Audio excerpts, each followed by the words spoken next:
Poly, मेरे आने से पहले कोई बत्रा जी आए थे क्या यहाँ पे? नहीं दीदी, यहाँ पे तो कोई नहीं है। अच्छा, नमस्ते अंगूरी दीदी। नमस्कार, आइए बैठिए।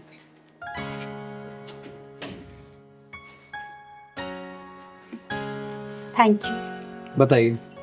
दीदी मेरा नाम गरिमा है और मेरे हस्बैंड दुबई में रहते हैं। मैं यहाँ पर किराए पर रहती हूँ अकेली। तो बताइए गरिमा जी, मैं आपकी क्या मदद कर सकती हूँ?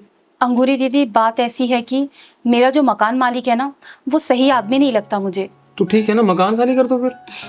मकान तो मैं जब चाहूँ तब खाली कर सकती हूँ। तो दिक्कत क्या है फिर? दिक्कत ये है कि मेरा जो मकान मालिक है ना, वो बहुत ही संदिग्ध आदमी है। नई नई लड़कियाँ आती हैं उसके घर पर और अजीब गरीब आदमी आते हैं उसके घर पर। कभी 4 लड़कियाँ, कभी 6 लड़कियाँ, कभी 10 लड़कियाँ, पता नहीं आती जाती रहती हैं। मुझे कुछ समझ में नहीं आता, मुझे बहुत अजीब सा लगता है वहाँ पर। अरे मतलब क्या है लेकिन तुम्हारा? थोड़ा विस्तार से बताओ। बात ऐसी है दीदी कि मेरा जो मकान मालिक है ना, उसके यहाँ पर बहुत औरतें आती हैं, लड़कियाँ आती हैं, और उसने कल मेरे साथ भी बहुत गंदी हरकत की है।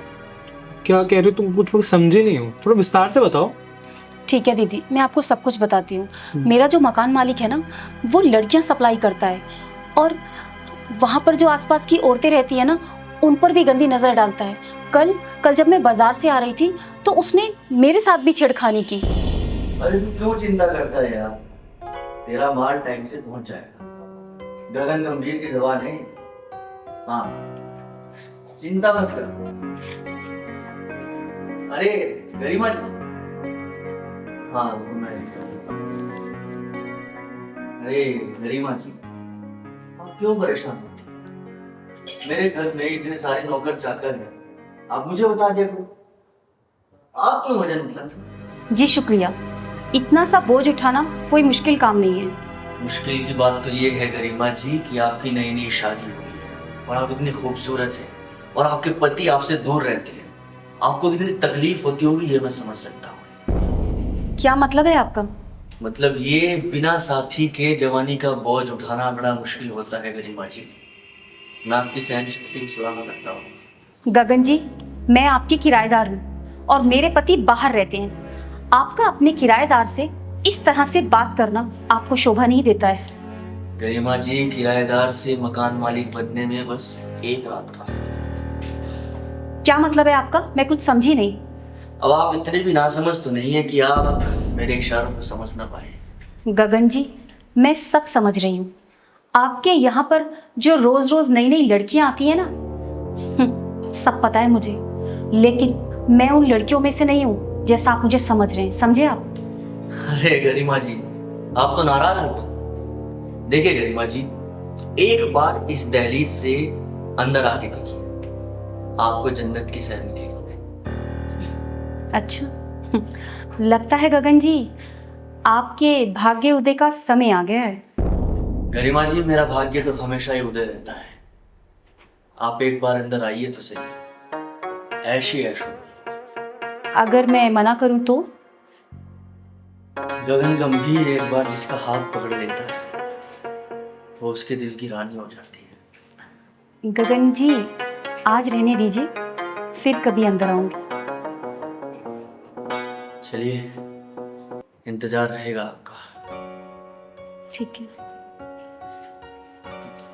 दाना तो डाल दिया है, बस एक बार चिड़िया पिंजरे में आ जाए। बात तो बड़ी गंभीर लग रही है लेकिन गरिमा जी। हाँ अंगूरी दीदी, और मुझे डर लग रहा है। उस आदमी की ना बदनीयत मुझ पर पड़ चुकी है। मुझे डर लग रहा है इस बात का कि कहीं वो मुझे अपने चंगुल में फंसाकर किसी को बेच ना दे।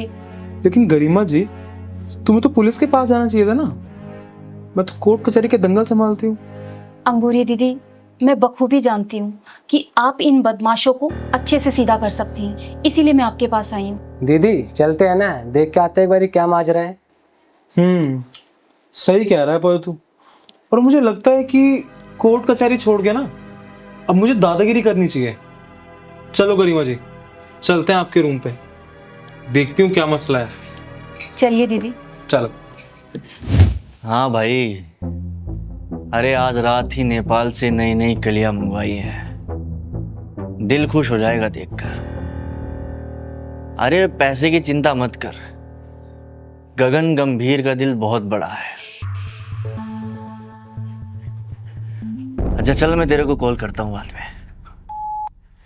अरे गरिमा जी, आप हमारे दरवाजे पर कैसे? हमारे तो भाग्य खुल गए।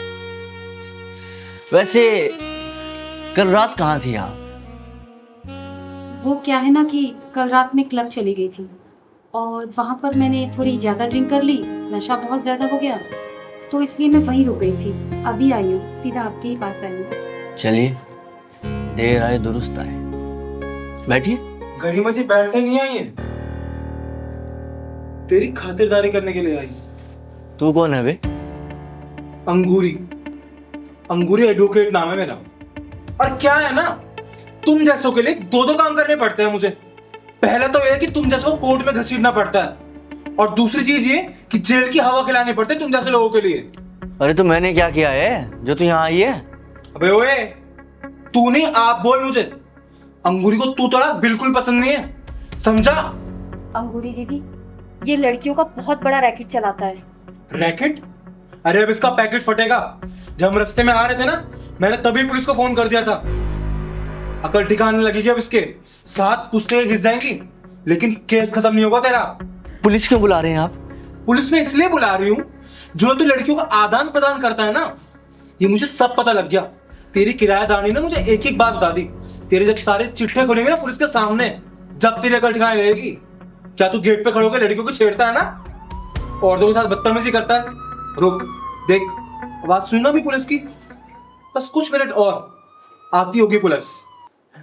तो मैंने कुछ किया ही नहीं है ऐसा। रुक जा, अभी पता लगेगा। देख, बस गेट के बाहर ही है।